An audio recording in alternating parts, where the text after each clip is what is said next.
नमस्कार दोस्तों, चलिए जानते हैं राजस्थान की 50 फटाफट बड़ी खबरों को सिर्फ 10 मिनट में। लेकिन उससे पहले आप यह वीडियो कहां से देख रहे हैं हमें कमेंट में जरूर बताएं और वीडियो को लाइक करके चैनल को सब्सक्राइब जरूर कर लें। कोटा में कोचिंग व्यवस्था को लेकर प्रशासन अब पहले से ज्यादा सतर्क दिखाई दे रहा है। नई गाइडलाइंस का पालन सुनिश्चित करने के लिए अलग अलग निरीक्षण दल गठित किए गए हैं। ये टीमें संस्थानों का दौरा कर व्यवस्थाओं की जांच करेंगी ताकि छात्रों को सुरक्षित और बेहतर शैक्षणिक माहौल मिल सके तथा नियमों का पालन प्रभावी ढंग से हो।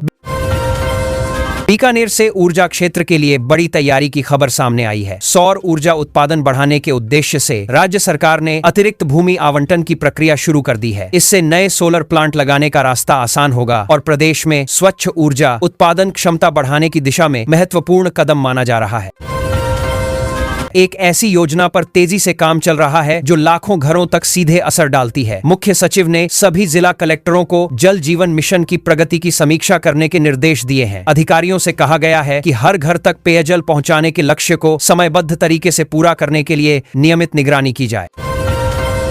पाली में उद्योग जगत के लिए राहत भरी गतिविधियां बढ़ती दिखाई दे रही हैं। टेक्सटाइल उद्योग को प्रोत्साहन देने वाली सरकारी सब्सिडी योजनाओं की जानकारी उद्यमियों तक पहुंचाई जा रही है। प्रशासन और संबंधित विभाग निवेशकों तथा उद्योग संचालकों को इन योजनाओं का लाभ लेने के लिए जागरूक कर रहे हैं ताकि उत्पादन और रोजगार को बढ़ावा मिल सके।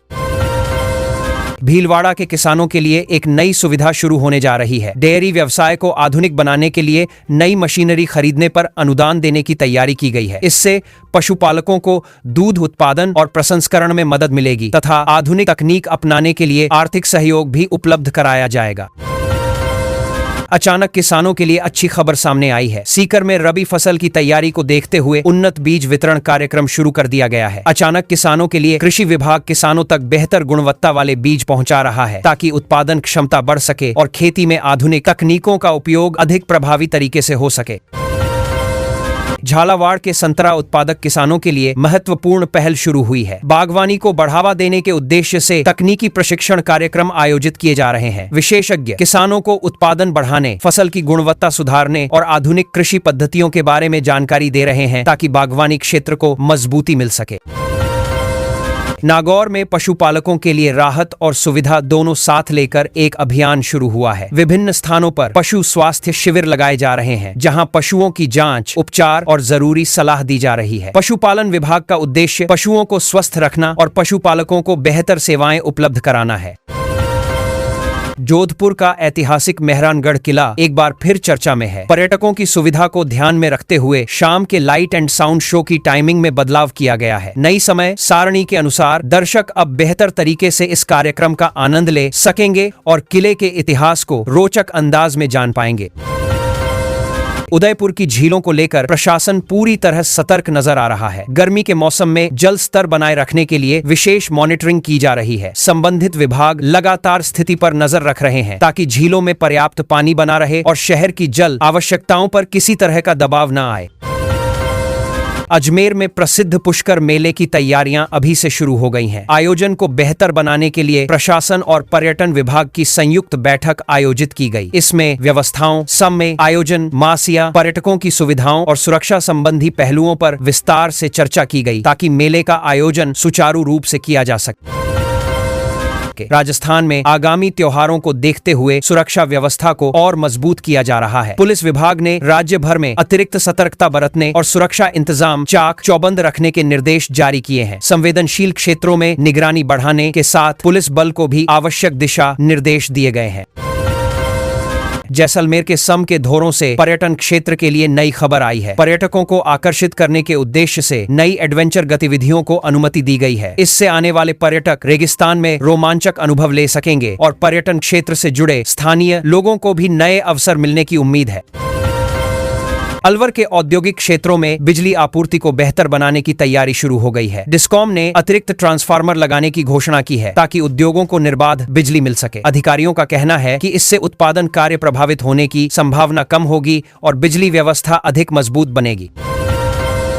भरतपुर के केवलादेव राष्ट्रीय उद्यान में विशेष तैयारियां चल रही हैं। मानसून आने से पहले प्रवासी पक्षियों के आवास और अनुकूल वातावरण को बेहतर बनाने के लिए आवश्यक व्यवस्थाएं की जा रही हैं। वन विभाग चाहता है कि पक्षियों को यहां बेहतर प्राकृतिक परिस्थितियां मिलें और उद्यान की जैव विविधता मजबूत बनी रहे।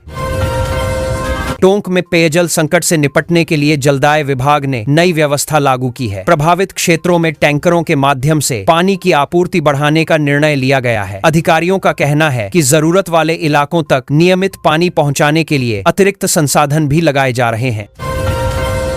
झुंझुनू के युवाओं के लिए खेल क्षेत्र से अच्छी खबर सामने आई है। नए स्टेडियम के निर्माण कार्य को मंजूरी मिल गई है। परियोजना पूरी होने के बाद खिलाड़ियों को बेहतर सुविधाएं उपलब्ध होंगी और जिले में खेल गतिविधियों को बढ़ावा देने के लिए आवश्यक एक बुनियादी ढांचा भी मजबूत किया जाएगा।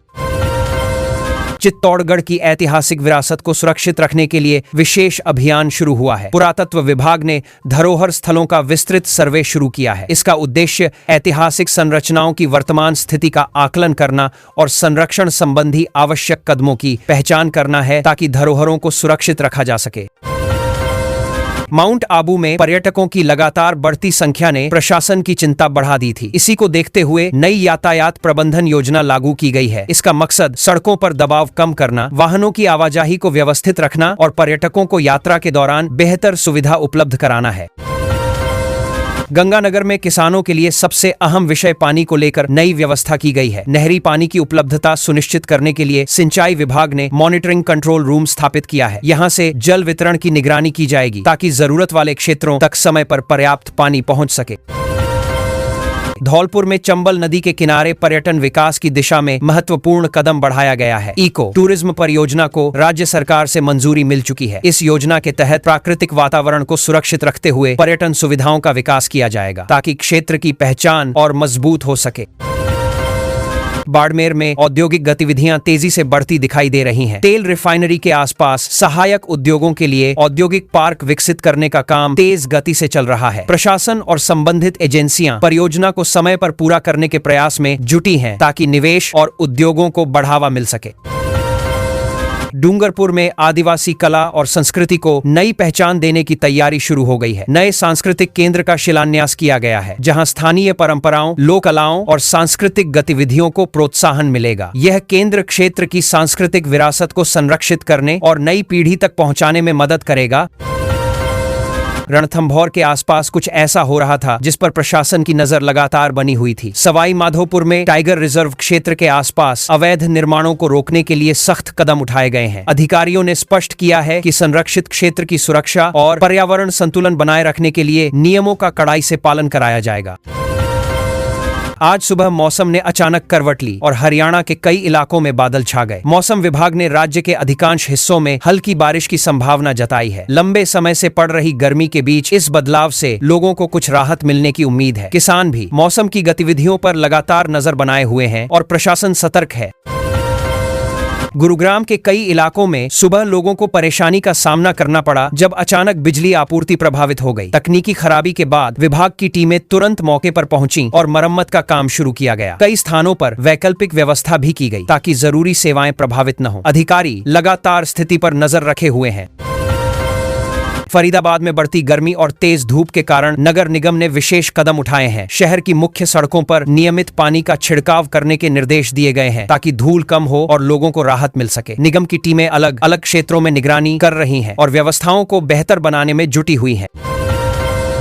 हिसार में आयोजित बड़े कृषि सेमिनार में किसानों को आधुनिक खेती की नई तकनीकों की जानकारी दी गई। विशेषज्ञों ने कम लागत में अधिक उत्पादन, नई फसल पद्धतियों और आधुनिक उपकरणों के उपयोग पर विस्तार से चर्चा की। बड़ी संख्या में किसान कार्यक्रम में शामिल हुए और खेती को लाभदायक बनाने से जुड़े कई महत्वपूर्ण सुझाव प्राप्त किए। सोनीपत में सुरक्षा व्यवस्था मजबूत करने के लिए पुलिस ने शहर भर में विशेष चेकिंग अभियान चलाया। प्रमुख मार्गों, बाजारों और संवेदनशील क्षेत्रों में वाहनों की जांच की गई। अधिकारियों का कहना है कि अपराध पर नियंत्रण और लोगों में सुरक्षा का विश्वास बढ़ाने के लिए यह अभियान लगातार जारी रहेगा। पुलिस टीमों को अतिरिक्त सतर्क रहने के निर्देश दिए गए हैं। कुरुक्षेत्र में तीर्थयात्रियों की बढ़ती संख्या को देखते हुए प्रशासन पूरी तरह सक्रिय हो गया है। प्रमुख धार्मिक स्थलों पर सुरक्षा व्यवस्था बढ़ाई गई है और भीड़ प्रबंधन के लिए अतिरिक्त कर्मचारी तैनात किए गए हैं। श्रद्धालुओं की सुविधा के लिए आवश्यक इंतजाम किए गए हैं, ताकि दर्शन और यात्रा के दौरान किसी प्रकार की परेशानी न हो। रोहतक में एक निजी औद्योगिक इकाई में अचानक भीषण आग लगने से अफरा तफरी मच गई। सूचना मिलते ही दमकल विभाग की कई गाड़ियां मौके पर पहुंची और घंटों की मेहनत के बाद आग पर काबू पाया गया। राहत की बात यह रही कि समय रहते बचाव कार्य शुरू कर दिया गया और स्थिति को नियंत्रित कर लिया गया। चरखी दादरी में वृक्षारोपण अभियान के तहत सरकारी कार्यालयों में पौधे लगाए गए। पर्यावरण संरक्षण को बढ़ावा देने के उद्देश्य से अधिकारियों और कर्मचारियों ने इस कार्यक्रम में भाग लिया। लोगों को भी अधिक से अधिक पौधे लगाने के लिए प्रेरित किया गया। प्रशासन का मानना है कि हरित वातावरण बनाने में ऐसे अभियान महत्वपूर्ण भूमिका निभाते हैं। फतेहाबाद में सार्वजनिक स्थानों की सफाई व्यवस्था को बेहतर बनाने के लिए विशेष अभियान शुरू किया गया है। नगर निकाय की टीमें विभिन्न क्षेत्रों में सफाई कार्य कर रही हैं और लोगों को स्वच्छता के प्रति जागरूक भी किया जा रहा है। प्रशासन का लक्ष्य शहर को साफ सुथरा बनाए रखना और नागरिक सुविधाओं को मजबूत करना है। जींद में आगामी त्योहारों को शांतिपूर्ण और सुरक्षित ढंग से संपन्न कराने के लिए शांति समिति की बैठक आयोजित की गई। बैठक में प्रशासनिक अधिकारियों, सामाजिक प्रतिनिधियों और अन्य संबंधित लोगों ने भाग लिया। सभी से आपसी सहयोग बनाए रखने की अपील की गई ताकि त्योहारों के दौरान सौहार्दपूर्ण माहौल कायम रह सके। बारिश की संभावना को देखते हुए मुख्यमंत्री ने सभी जिलों के उपायुक्तों को स्पष्ट निर्देश दिए हैं कि जलभराव की समस्या पर तुरंत कार्रवाई की जाए। निचले इलाकों की निगरानी बढ़ाने और राहत व्यवस्था तैयार रखने को कहा गया है। प्रशासनिक अधिकारियों को किसी भी आपात स्थिति में त्वरित प्रतिक्रिया सुनिश्चित करने के निर्देश दिए गए हैं। हरियाणा शिक्षा विभाग ने सरकारी स्कूलों में गर्मियों की छुट्टियों को लेकर नई गाइडलाइन जारी की है। स्कूल प्रशासन को निर्देश दिए गए हैं कि सभी व्यवस्थाएं तय नियमों के अनुसार संचालित हों। छात्रों और अभिभावकों को भी आवश्यक जानकारी समय पर उपलब्ध कराने पर जोर दिया गया है ताकि किसी प्रकार की भ्रम की स्थिति न बने।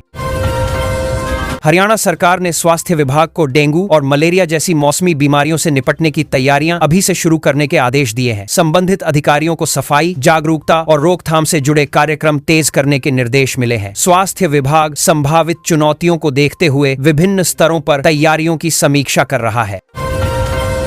पंचकूला में खेल प्रतिभाओं को बेहतर मंच देने के लिए नए ट्रेनिंग सेंटर के निर्माण को मंजूरी मिल गई है। इस परियोजना का उद्देश्य युवाओं को आधुनिक खेल सुविधाएं उपलब्ध कराना है। खेल विशेषज्ञों का मानना है कि इससे उभरते खिलाड़ियों को प्रशिक्षण और अभ्यास के बेहतर अवसर मिल सकेंगे तथा खेल संस्कृति को बढ़ावा मिलेगा।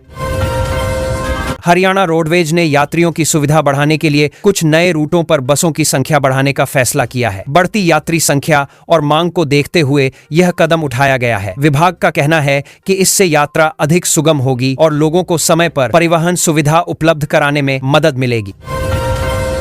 पानीपत के टेक्सटाइल उद्योग को नई दिशा देने की तैयारी शुरू हो गई है। उद्योग जगत और अधिकारियों के बीच नई निर्यात नीति को लेकर चर्चा चल रही है। इस पहल का उद्देश्य कारोबार को बढ़ावा देना और वैश्विक बाजार में प्रतिस्पर्धा मजबूत करना है। उद्योग से जुड़े लोगों ने भी सुझाव देकर नीति को और प्रभावी बनाने की मांग की।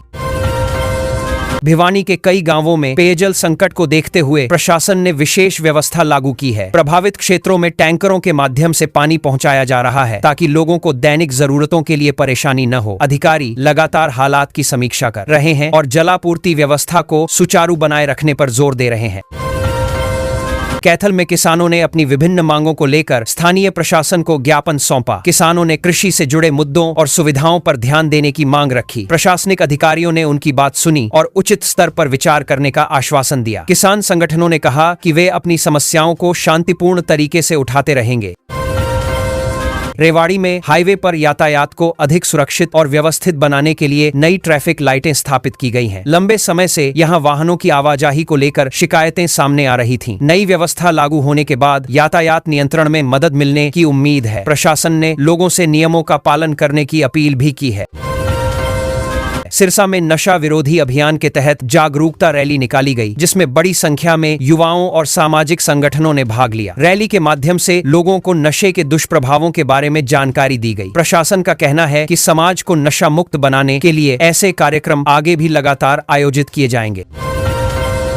अंबाला में व्यापारियों और प्रशासन के बीच बाजार संचालन समय को लेकर चर्चा हुई। व्यापारियों ने अपनी जरूरतों और समस्याओं को अधिकारियों के सामने रखा। बैठक में विभिन्न सुझावों पर विचार किया गया ताकि व्यापारिक गतिविधियां सुचारू रूप से चल सकें और आम लोगों को भी सुविधा मिल सके। दोनों पक्षों ने सकारात्मक संवाद जारी रखने की बात कही। यमुनानगर में अवैध खनन पर रोक लगाने के लिए प्रशासन ने ड्रोन निगरानी शुरू कर दी है। संवेदनशील क्षेत्रों पर लगातार नजर रखी जा रही है ताकि नियमों का उल्लंघन करने वालों पर तुरंत कार्रवाई हो सके। अधिकारियों का कहना है कि आधुनिक तकनीक के उपयोग से निगरानी और अधिक प्रभावी बन रही है तथा अवैध गतिविधियों पर नियंत्रण आसान होगा। कोटा में कोचिंग व्यवस्था को लेकर प्रशासन अब पहले से ज्यादा सतर्क दिखाई दे रहा है। नई गाइडलाइंस का पालन सुनिश्चित करने के लिए अलग अलग निरीक्षण दल गठित किए गए हैं। ये टीमें संस्थानों का दौरा कर व्यवस्थाओं की जांच करेंगी ताकि छात्रों को सुरक्षित और बेहतर शैक्षणिक माहौल मिल सके तथा नियमों का पालन प्रभावी ढंग से हो।